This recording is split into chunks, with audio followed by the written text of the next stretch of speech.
Bonjour à tous, j'espère que vous l'attendiez, mais là voici enfin ma vidéo concernant la sortie de Windows 10 Fall Creators Update. Alors cette version c'est la 16.299, mais de toute façon je vais vous mettre ici les petits identifiants techniques de cette version en particulier, qui est sortie donc le 17 octobre 2017. Alors c'est la nouvelle gamme, on va dire automne 2017 des OS. Pour ceux qui suivent l'actualité, il y a un autre OS aussi qui est sorti ce mois-ci, c'est tout simplement Ubuntu 17.10 pour les gens qui aiment Linux. Voilà, je voulais aussi le mentionner parce que je trouve que l'actualité ne fait pas honneur à cette nouvelle version d'Ubuntu. Toujours est-il que moi je suis un utilisateur convaincu et grand amateur de Windows, et en particulier de ces versions Windows 10, qui sont, je pense, chez Microsoft ce qui s'est fait de mieux, en tout cas en termes d'OS depuis bien longtemps, et probablement, à mon sens, un des OS les plus prometteurs parce qu'il évolue constamment dans le bon sens, et c'est extrêmement agréable de l'utiliser au quotidien sur différentes fonctionnalités. Alors mon objectif dans cette vidéo, c'est de vous montrer dans le détail qu'est-ce qui se trouve dans cette version-ci. Alors je vais ne parler que des nouveautés de cette version, donc si vous voulez la Creators Update, eh bien vous aurez le petit i ici, et puis j'ai fait aussi l'Anniversary Update et les autres versions de Windows 10, mais je peux pas reprendre dans le détail toutes les fonctionnalités. Alors habituellement, je vous montre ce qui se passe sur ma machine fixe, mais pour une raison que j'ignore, je n'arrive pas à faire la mise à jour de Windows 10. Alors c'est pas la faute, je pense, de Microsoft, puisque j'avais déjà eu le problème dans la Creators Update, et je pense que ma machine ayant quasiment 10 ans, j'ai un matériel dedans, ou peut-être un driver, qui systématiquement lors des phases d'update, me pose problème et m'oblige à réinstaller. Et comme je l'ai fait il y a 6 mois forcé, je ne vais pas le refaire maintenant. Donc, j'ai sorti la solution de repli, qui est ma petite tablette Asus, donc je m'excuse par avance, mais la résolution ne va pas être du Full HD, etc., même si je vais upscaler ça en vidéo, mais je vais vous montrer dans le détail les fonctionnalités que vous pourrez avoir avec Fall Creators Update. Alors, si vous voulez connaître les fonctionnalités qui sont dans cette version-ci, je suis très surpris, en particulier j'ai vu les articles de 01net et compagnie, très surpris par le manque de professionnalisme de certains sites ou certaines vidéos que j'ai pu voir, qui ne vont pas dans le détail et qui n'expliquent pas vraiment ce que c'est que cette version Fall Creators Update. Donc si on veut aller à la source de l'information, il suffit de se rendre dans le site de Microsoft et regarder point par point ce que Microsoft annonce comme nouveauté, puis je vais vous montrer comment ça fonctionne en vrai. Fall Creators Update, c'est avant tout Creators Update. Alors Creators Update, si vous vous rappelez cette version précédente de Windows 10, son objectif était d'aider les gens qui veulent créer du contenu. Alors créer du contenu en apportant par exemple Paint 3D, donc qui vous permet de créer et de modéliser des objets en 3D, et ensuite de les voir avec un casque de réalité mixte, donc le casque Microsoft, mais aussi de les voir sur votre écran. Eh bien, Fall Creators Update, c'est la continuité de ces choses-là, donc avec l'apport de la réalité mixte, et avec l'apport de Story Remix, donc l'application qui permet facilement, à partir de vos photos et de vos vidéos, eh bien de déclencher des petites séquences animées, donc de créer des petites animations, des petites vidéos, comme vous pourriez le faire en montage vidéo, mais sans rien connaître, absolument rien, du montage vidéo, et surtout avec un petit bouton Remix qui vous permet très rapidement de tenter d'autres versions. Donc on regarde ça dans le détail. La fonctionnalité Remix est disponible dans l'application photo de chez Microsoft, donc qui est accessible, qui est téléchargeable sur le Microsoft Store ou le Windows Store. Malgré le fait que ça s'appelle photo, vous pouvez remixer à la fois des photos et des vidéos. Alors, si je vous montre ici avec un album que j'ai réalisé pour les tests, pour vous montrer à quoi ça ressemble. Donc c'est quelques photos que j'ai pris, extraits des miniatures que j'ai pu faire. Vous avez ici le bouton remixer en vidéo. Donc en fait, qu'est-ce qui se passe? Eh bien, l'application photo va prendre vos différentes photos, et ça vous pouvez le voir en faisant modifier une copie.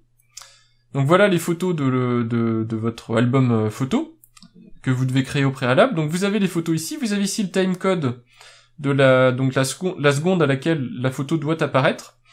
Vous avez en haut ici musique, donc la musique va vous permettre de choisir le thème musical de votre remix.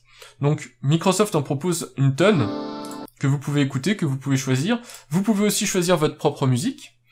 Le but de l'application Remix, ça va être de caler les photos ou les vidéos sur les moments importants de la musique, de manière à ce que ce soit élégant.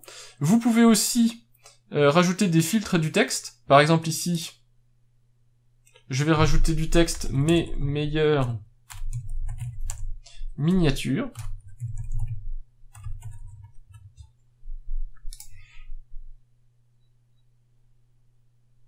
Je peux choisir par exemple que cette photo va durer 7 secondes. Voilà.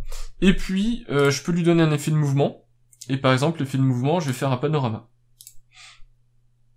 Voilà, donc ça j'ai fait un truc vite fait pour vous montrer. Qu'est-ce qui se passe? Eh bien, vous pouvez regarder ici. Vous avez maintenant la première photo qui dure 7 secondes. Et puis ça enchaîne avec la séquence qui a été prévue par l'application. Alors ça marche, comme je le disais, à la fois avec les photos et les vidéos. Je vous avais préparé une petite séquence vidéo pour vous montrer. Malheureusement, même si vous voyez ici, donc ce sont bien des vidéos, on voit ici que ça bouge un petit peu. Voilà, mais vous voyez que j'ai des problèmes d'affichage qui sont liés au fait que c'est une tablette et que je capture en plus, donc ça la met à genoux au niveau des ressources. Donc je vous en montrerai pas plus, mais toujours est-il que vous avez bien le bouton remix, et que vous pouvez remixer aussi des vidéos, voire même mélanger des albums où vous avez des vidéos et des photos, pour avoir un truc vraiment sympa à partager avec des amis ou de la famille. Alors, l'application en elle-même, pour certains, ça va être un petit peu limité, mais je dois reconnaître que pour les gens qui n'y connaissent absolument rien, vous avez juste à créer un album et cliquer sur Remix, et vous avez un truc vraiment sympa que vous pouvez exporter, que vous pouvez partager avec les gens que vous avez envie à qui vous voulez montrer l'album, et donc ça rend vraiment propre. Je dois reconnaître donc que c'est une application qui est plutôt sympa, puisque vous pouvez rapidement l'exporter et la partager avec les gens avec qui vous voulez montrer votre album, et ça rend, c'est vraiment propre et sympa. Et ça nécessite pas des compétences extrêmement poussées pour faire du montage vidéo ou du diaporama photo. L'autre nouveauté extrêmement intéressante, c'est la connexion avec les gens. Alors ça s'appelle My People, en version anglaise, et vous retrouverez l'icône donc dans la barre des tâches de Windows 10, et ça vous permet d'avoir un accès rapide à vos contacts préférés, vos 3 contacts préférés, et c'est vraiment assez pratique. Après la migration à Windows 10 Fall Creators Update, vous aurez donc peut-être remarqué cette petite icône contact, petite icône que vous pouvez désactiver assez facilement en faisant un clic droit dans la barre des tâches et en cliquant sur afficher le bouton contact. Donc déjà, vous pouvez vous en passer si vous ne souhaitez pas avoir ce type de fonctionnalité. Alors concernant les contacts, eh bien on voit que on peut lancer la prise en main. Donc j'ai accès en direct à mes contacts. En quoi ça consiste cette fonctionnalité? Eh bien, si vous vous rendez dans l'application Contact, vous pouvez ici épingler un contact, et en particulier, vous pouviez déjà épingler un contact au menu démarrer, vous pouvez maintenant l'épingler à la barre des tâches. Si vous choisissez d'épingler un contact à la barre des tâches, ici vous allez le voir apparaître ici, alors vous pouvez en avoir 3 épinglés dans la barre des tâches, et quand vous cliquez dessus, eh bien tout simplement vous pouvez vous rendre sur les applications qui peuvent interagir avec vos contacts. Donc par exemple ici, en tout cas sur ma tablette, j'ai donc l'application Contact, l'application Courrier et l'application Skype. Ce qui me permet donc d'interagir avec mon contact Charlie et d'être notifié, en particulier pour lui, quand il y a une interaction spéciale qui survient. Par exemple, je reçois un courrier de Charlie, et bien j'ai une notification ici au lieu qu'elle soit noyée au milieu des notifications standards. Donc ça vous permet d'avoir 3 contacts privilégiés avec lesquels rester en contact. L'autre petit point intéressant, c'est aussi l'accès rapide aux emojis. Alors si vous êtes un utilisateur de Skype, de Facebook, etc. sous Windows 10 PC par exemple, vous n'avez pas de raccourci sur votre clavier emoji, eh bien je vous montre comment le faire. Alors, normalement cette version de Windows 10 apporte les emojis directement accessibles sans trop d'efforts, donc normalement c'est la touche Windows point ou Windows point virgule. Moi sur ma machine ça ne marche pas, et j'ai lu sur différents forums et blogs qu'en fait actuellement ce n'est disponible que sur la version américaine des claviers, donc il faut avoir un layout américain. Une des raisons serait que les emojis n'ont pas encore été traduits dans leur nom et que vous pouvez les rechercher par nom, et donc c'est pas encore disponible pour les utilisateurs hors États-Unis. Alors malgré tout, vous avez toujours la possibilité de faire la petite astuce suivante en attendant. Vous pouvez ici afficher le clavier tactile, avec le clic droit sur la barre des tâches, afficher le clavier tactile, et le clavier tactile comporte le bouton emoji, qui vous permet assez rapidement donc de saisir des emojis dans n'importe quelle application, et même dans vos applications de réseaux sociaux. En attendant, c'est la meilleure solution que je peux vous proposer, en attendant que vous puissiez faire donc ce fameux Windows point ou Windows point virgule, je ne sais pas quelle sera la sélection qui sera faite par Microsoft pour les claviers français.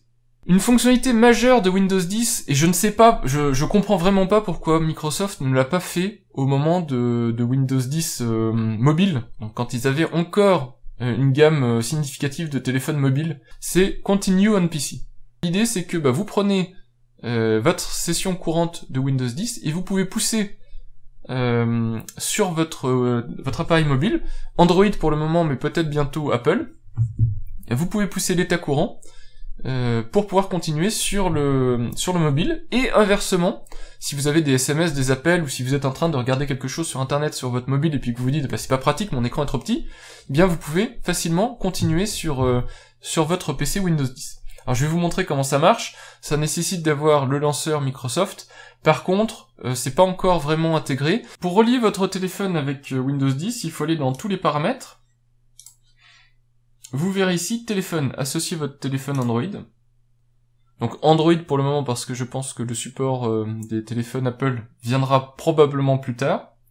J'ai déjà relié mon Galaxy S7. Alors en fait ce qui se passe, c'est assez simple. Vous avez juste à ajouter un téléphone, il va vous envoyer un SMS, mais en fait c'est ni plus ni moins le Microsoft Launcher en fait qui est proposé. Donc vous l'installez dans le Play Store, vous le connectez à votre compte Microsoft, et votre appareil va apparaître ici. Et ça permet aussi donc de faire des choses entre votre téléphone et votre ordinateur sous Windows 10, mais par rapport à tout ce qui est marqué ici, à naviguer, à écrire des mails, à utiliser des applications, puis continuer sur PC, je crois que actuellement la seule application que je peux faire marcher c'est Edge, que je n'utilise pas sur PC, que je n'utilise encore moins sur Android, et donc du coup qui ne me sert pas. Mais c'est une fonctionnalité qui va être amenée à évoluer, et donc vous pouvez dès à présent relier votre smartphone à votre PC ou votre tablette ou votre portable, et vous verrez dans le futur apparaître de nouvelles fonctionnalités au fur et à mesure que Microsoft les poussera. Des petites fonctionnalités encore supplémentaires sur Windows 10.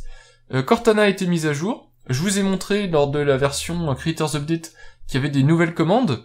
Vous avez aussi maintenant les commandes de redémarrage, d'arrêt, de choses comme ça, en tout cas que vous pouvez piloter depuis Cortana.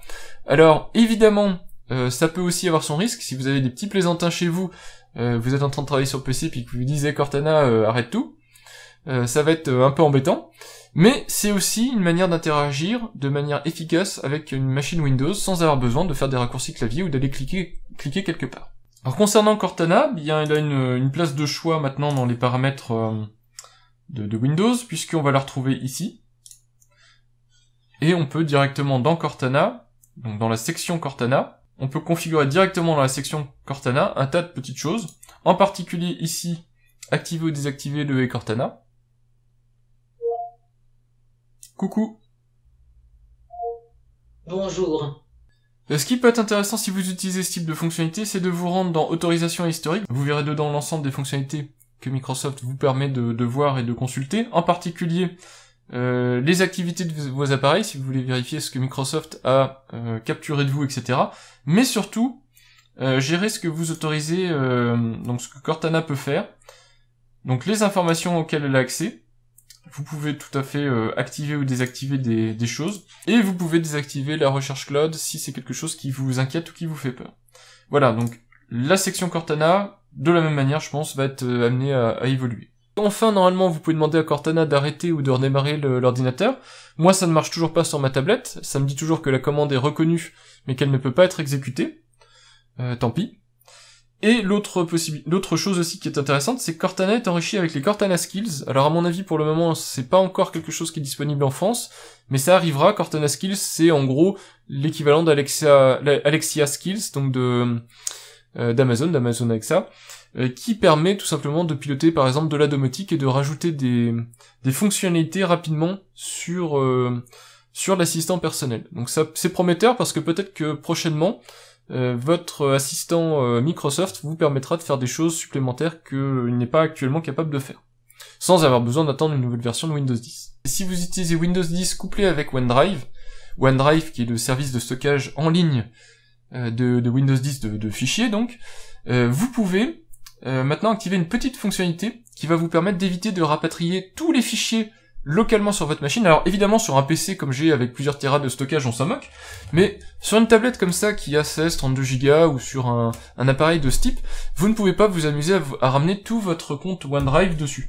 Et l'intérêt de ce système on-demand, bah, c'est de les ramener uniquement quand vous y accédez. Alors ça génère des téléchargements réseau au moment où vous avez besoin du fichier, mais par contre, ça libère un peu d'espace de stockage en ne mettant en local que ce dont vous avez vraiment besoin. Donc ici, je suis bien dans le répertoire OneDrive, ici, dans un répertoire spécifique de test. Vous voyez qu'ici, j'ai un fichier qui existe sur OneDrive, mais un petit statut ici apparaît avec un petit nuage. Donc ça, c'est le retour d'une fonctionnalité qui a existé temporairement sur OneDrive et qui est bien pratique, à savoir que si je fais un clic droit propriété, vous voyez ici que ce fichier qui fait 3 octets ne prend aucune place sur le disque. Pourquoi ? Parce qu'il est disponible à distance. Alors, c'est une fonctionnalité à activer. Donc, si vous allez dans la barre des tâches OneDrive paramètres, il faut cliquer sur fichier à la demande. Donc, si vous avez coché cette case-là, c'est à ce moment-là où vous aurez cette fonctionnalité-là qui va apparaître. Qu'est-ce qui se passe ? Eh bien, si j'ouvre ce fichier, donc je double-clique dessus, vous avez vu rapidement un petit statut synchronisation, et maintenant vous avez un petit tic vert ici. Et si je fais clic droit propriété, eh bien vous verrez tout simplement que le fichier vient d'être rapatrié sur le disque. Donc en fait les fichiers n'occupent plus de place sur le disque, et ça peut être pratique suivant le type de matériel que vous utilisez. Il y a une fonctionnalité extrêmement intéressante qui n'a pas été beaucoup évoquée, c'est Eye Control qui est ici. Alors malheureusement elle nécessite un appareil dédié qui est le Tobii Eye Tracker. Pour les gens qui malheureusement ne peuvent pas utiliser un clavier ou une souris, ou ont des difficultés en tout cas à les utiliser, c'est le genre de fonctionnalité qui est extrêmement, je trouve, intéressante, parce que cette petite caméra va tout simplement scruter ce que vous regardez, et vous permet même d'aller jusqu'à commencer à taper du texte sur le clavier Windows, ou naviguer avec les yeux uniquement, donc interagir avec votre machine, mais avec les yeux. Et je trouve ça extrêmement intéressant, extrêmement novateur, de la part de Microsoft. Alors évidemment, il y a des solutions qui existent déjà dans ce sens, mais en tout cas, c'est extrêmement prometteur qu'un éditeur d'OS s'intéresse à ce sujet-là. Il y a des petits détails que je vous montre très rapidement. En particulier, vous pouvez convertir des devises directement à partir de votre application calculatrice. Ça peut être intéressant, mais moi en général, je le fais directement depuis Google Chrome. Pour la notion de convertisseur dans la calculatrice, eh bien, il suffit de lancer l'application calculatrice, et vous trouverez ici eh bien, le convertisseur. Alors, si vous choisissez convertisseur de devises, mais c'est pas le seul convertisseur qui est disponible, vous pouvez voir que 58 € donne 68 $ et quelques. Donc tout cela est mis à jour en temps réel, évidemment, puisque les taux de conversion des devises changent. Par contre, concernant les poids et les masses, par exemple, vous avez alors faut choisir, voilà, 58 kg qui pèse 127,86 livres. Ouais, ça c'est plutôt fixe. Voilà. Et puis ce qui est un petit peu intéressant, c'est ce qui est rigolo en tout cas ici, c'est que vous avez des conversions avec par exemple l'équivalent en éléphant. Donc vous avez tout ça accessible ici, ce qui vous permet de le faire directement depuis une application et de ne pas aller sur internet pour faire ce type de conversion, mais vous pouvez aussi poser la question à Cortana si vous le préférez. Vous avez aussi la possibilité de changer le mode d'énergie de votre machine mobile. Alors si on regarde du côté de la petite icône batterie que j'ai ici, et que je clique dessus, vous verrez ceci qui est apparu, qui vous permet maintenant extrêmement rapidement de choisir entre l'autonomie d'énergie ou les performances optimales avec des paliers. Et donc vous voyez ici que je suis en prolongateur d'autonomie, on le voit avec le petit logo vert juste à côté, et je peux passer en mode performance très rapidement, donc on voit que le prolongateur d'autonomie a disparu, et je peux comme ça modifier les performances de ma tablette ou de mon ordinateur portable très rapidement sans avoir besoin de changer de profil d'énergie, ce qui était vraiment un gros manque de Windows et qui est maintenant comblé par ce type de fonctionnalité assez pratique. L'année 2017 a été riche en actualités de ce type-là. Vos données sont réellement en danger, c'est-à-dire que si vous n'avez pas d'antivirus ou si vous ne pratiquez pas une utilisation raisonnée de l'internet, vous pouvez vous mettre dans une situation de danger où des applications vont venir sur votre machine, parce que vous téléchargez des choses de manière inconsidérée, je dirais, et vous chiffrez par exemple des données qui vous sont extrêmement sensibles. Alors pour ça, je suis en train de mettre en place des petites vidéos que vous retrouverez là sur la sauvegarde de données, mais ce qui est important aussi, c'est en amont, éviter que ce type d'application arrive sur votre machine, et Windows, enfin Microsoft en tout cas, a remis à jour le Defender pour pouvoir vous protéger de ce type de nouvelles menaces. En tout cas, essayez de les identifier si vous n'avez pas d'application plus poussée d'antivirus. Donc Defender est à jour. Si on va faire un petit tour donc dans Defender, donc Defender c'est le petit bouclier ici, et que j'ouvre Defender, vous verrez en gros que l'interface change, alors c'est vraiment léger. Donc ce qui est important, c'est pas tant l'interface en elle-même de Defender, vous ne trouverez pas ça va pas vous sauter aux yeux avec les nouvelles fonctionnalités, etc. Mais Defender change quand même en profondeur derrière cette interface, puisqu'il ajoute pas mal de sécurité supplémentaire. En particulier, vous avez ici les paramètres de protection contre les virus et les menaces. Vous avez donc la protection temps réel, la protection dans le cloud, l'envoi d'échantillons, les dispositifs d'accès contrôlé au dossier. Alors ça vous évite d'avoir des applications malveillantes qui viennent vous modifier vos dossiers. Et donc vous pouvez l'activer si vous avez peur. Si vous avez peur que certains fichiers soient endommagés. Et vous pouvez évidemment choisir les fichiers que vous voulez protéger. Pour les gens qui utilisent le navigateur Edge, ce qui n'est pas mon cas, j'utilise Chrome, vous avez une grosse mise à jour de Edge. Alors Edge devient vraiment un navigateur utilisable au quotidien, parce qu'il est extensible, parce qu'il fonctionne bien, parce qu'il n'y a pas de soucis particuliers à l'utiliser. Il est mis à jour surtout sur la partie PDF, exploitation des PDF, et c'est à mon sens la meilleure gestion PDF que j'ai pu voir sur PC. C'est-à-dire que ça va au-delà de ce que vous pouvez trouver dans Chrome, etc. quand vous chargez un PDF. Et en plus, maintenant, vous pouvez utiliser des interactions avec un stylet, par exemple, pour interagir avec votre PDF. Donc vous pouvez même signer numériquement vos PDF avec un stylet directement depuis votre écran tactile. C'est extrêmement intéressant et ça fonctionne très bien. Un truc qui est sympa avec le navigateur Microsoft Edge, non seulement il est capable de mieux gérer les PDF, donc ça déjà c'est assez sympa en soi. Vous pouvez maintenant épingler une page à la barre des tâches. Alors si je clique ici sur par exemple google.fr, imaginons que mon utilisation principale ce soit d'aller sur Google faire des recherches, je peux épingler à la barre des tâches Google, et cette icône-là va se comporter comme une application en fait. Donc si je ferme Edge et que je clique ici, vous verrez que ça rouvre Edge sur la page Google. Donc c'est pas extraordinaire, mais c'est assez pratique pour les gens qui ont des applications, comme, je ne sais pas, par exemple Twitter, etc., qui ne veulent pas passer par l'application lourde, mais qui veulent avoir un accès rapide à leur site internet, avec un comportement similaire à une application. Donc l'autre chose intéressante, c'est aussi de savoir que Edge a été remis à jour. Déjà, il va avoir pas mal de nouveautés qui vont arriver prochainement, mais en plus, il a une meilleure gestion du PDF, en particulier avec l'écriture manuscrite sur le PDF, ce qui vous permet de, tout simplement, par exemple, de signer ou de compléter un document PDF directement à partir de votre PC et d'Edge. Edge devient vraiment un très très bon navigateur. Alors maintenant, il n'est pas encore parfaitement complet, mais en tout cas, moi je l'utilise assez régulièrement, au moins pour la gestion des PDF qui je trouve est vraiment pas mal. On peut aussi parler dans cette mise à jour de Fluent Design, de la gestion sonore, de la gestion des jeux, de Storage Sense, un tas de petites fonctionnalités qui ont été bien améliorées. Cette mise à jour améliore aussi Storage Sense. Storage Sense, vous le retrouverez dans Système, Stockage. Donc ceci c'est Storage Sense, enfin en tout cas cette partie assistant stockage, que vous pouvez activer. Storage Sense a la capacité de détecter ce que vous faites sur la machine, donc en tout cas quel est le type de fichier que vous stockez, etc. Et de supprimer les fichiers inutiles, donc en particulier de nettoyer automatiquement pour vous les dossiers temporaires, la corbeille et compagnie. Tout ceci se règle dans cette partie-là. Voilà, donc vous pouvez choisir quoi libérer et quand le libérer. Par défaut, Microsoft ne prend pas de risque, n'active pas ce type de fonctionnalité et ne supprime pas les fichiers qui pourraient vous embêter. Donc c'est à vous de régler si vous voulez vraiment un nettoyage optimal. La sortie de cette nouvelle version de Windows 10, c'est aussi une mise à jour du design général de Windows 10, à savoir Fluent Design maintenant. Alors qu'est-ce que ça apporte? En gros, pas grand chose. Vous verrez ici qu'il y a un effet de transparence sur la barre des tâches, sur l'accueil en tout cas, qui existait déjà, de la même manière que sur la zone de notification.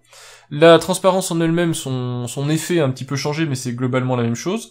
Vous voyez aussi que sur la zone de notification ici, il y a des bordures qui sont apparues, les titres ont été centrés, etc. Quand vous recevez une notification, vous avez une notification avec une petite flèche vers la droite qui vous dit, qui vous indique que la notification va être abattue dans la zone de notification, etc. Donc c'est esthétiquement similaire, mais bon voilà, c'est censé être plus homogène et mieux pensé globalement au niveau des applications Microsoft. Alors faut savoir que ça s'applique à toutes les applications Microsoft qui sont UWP, et aussi également qu'il y a des petits apports ergonomiques, en particulier ici, vous pouvez redimensionner de manière fluide et rapide votre barre des tâches à la fois verticalement, horizontalement, mais aussi en diagonale, donc ça c'est plutôt sympa. L'autre chose intéressante, c'est si jamais votre barre des tâches est trop petite, vous avez un ascenseur pour naviguer dedans, mais cet ascenseur disparaît. Donc vous voyez que quand vous approchez du bord, on voit à peu près la zone accessible, enfin, en tout cas affichée pour le moment, et si vous passez dessus, l'ascenseur apparaît et vous pouvez naviguer. Voilà, donc ce sont des petits raffinements esthétiques qui ont été faits, qui n'apportent pas vraiment grand chose, mais qui permettent d'avoir de l'esthétisme un peu plus sympa. Dans le gestionnaire des tâches, ici, si vous passez en plus de détails, vous êtes aussi censé, dans l'onglet performance, voir votre GPU. Moi, sur les 4 ou 5 machines que j'ai upgradées, je ne l'ai pas encore vu. Il paraît que ça fonctionne avec les GPU AMD, Nvidia et Intel. Ici, je suis sur une tablette avec un contrôleur graphique qui est intégré, puisque c'est une Atom. C'est peut-être la raison pour laquelle je l'ai pas vu, mais même sur de l'AMD, je n'ai pas vu cette section-là. Donc je ne sais pas qu'est-ce qui fait que ça s'active ou non. Donc en tout cas, normalement ici, vous aurez une section GPU qui vous permet, par exemple, quand vous jouez ou quand vous faites du rendu vidéo, de voir quelle est la consommation des ressources de votre ou vos GPU par rapport à vos consommations processeurs, par exemple. Donc ça peut être assez intéressant. Des nouveautés concernant le son. Alors le son, si vous faites clic droit, vous verrez ici le son spatial.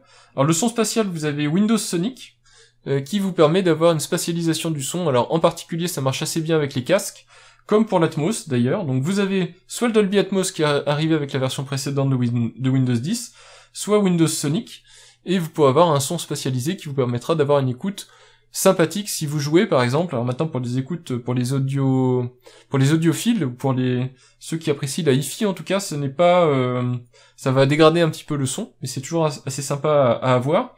L'autre point qu'il faut savoir aussi, c'est que le mixeur de volume qui est ici maintenant présente, on le voit là, j'allais vous lancer une application, mais ceci est une application Unified Windows Platform, et en fait, donc comme vous pouvez avoir par exemple l'application photo ici, et donc vous pouvez voir que ces applications-là, comme ici je viens de vous lancer photo, vous pouvez maintenant régler leur volume, ce qui était impossible avant. Alors on peut considérer ça comme un bug, mais c'est aussi une amélioration, puisque maintenant vous avez accès à la fois aux applications standards Windows, comme celle-ci, mais aussi aux applications modernes Windows, et vous pouvez régler, donc mixer leur volume, quel que soit le type d'application.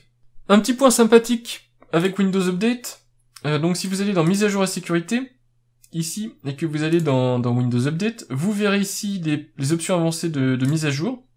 Dans les options avancées de mise à jour de Windows Update, vous avez ici l'optimisation de livraison.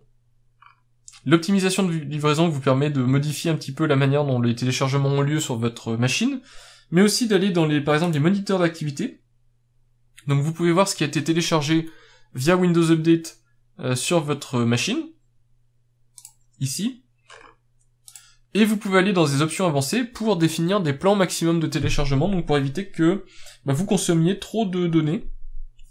Alors si vous avez un forfait data, par exemple, vous avez une tablette avec un forfait 4G ou 3G, ou vous voulez éviter de consommer trop de bandes passantes parce que vous jouez ou parce que vous en avez besoin pour d'autres choses, eh bien vous pouvez mettre des limites sur Windows Update. Voilà, donc c'est pas forcément quelque chose qui va servir à tout le monde, mais vous pouvez non seulement maintenant bloquer les mises à jour pendant un certain temps, mais vous pouvez aussi les contrôler assez finement pour limiter la quantité de données qui vont être téléchargées sans vous prévenir.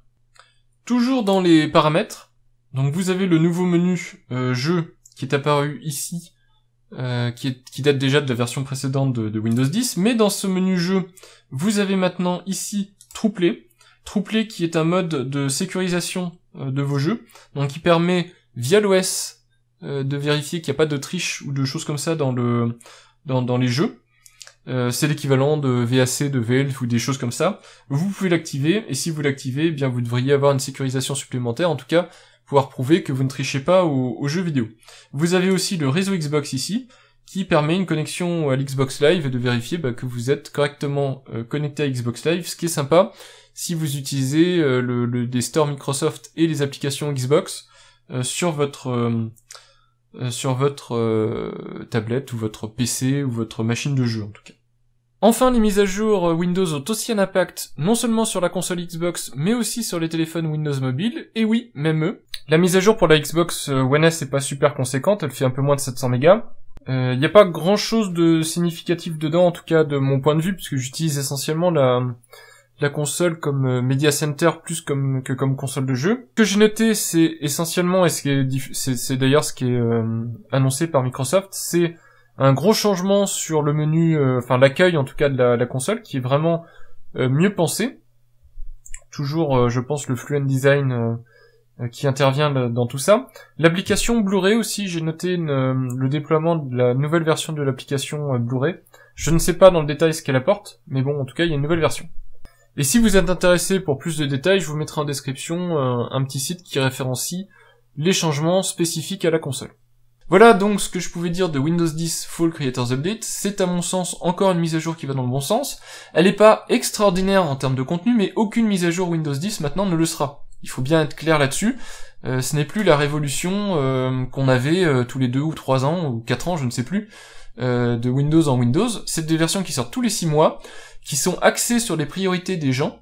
Et si vous en doutez, je vous incite à aller faire un tour du côté de chez Insider, Microsoft Insider.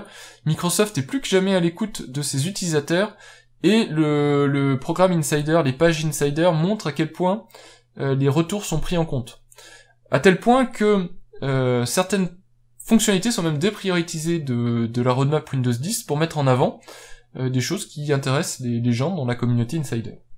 Voilà, donc au final, Windows 10, c'est évidemment plus des révolutions, puisque ce sont des releases tous les 6 mois. Donc c'est un Windows qui s'améliore en tout cas, et qui va toujours dans le bon sens d'année en année, et je suis toujours extrêmement satisfait de voir que les petits soucis du quotidien sont corrigés, et que ça s'améliore et toujours dans le bon sens.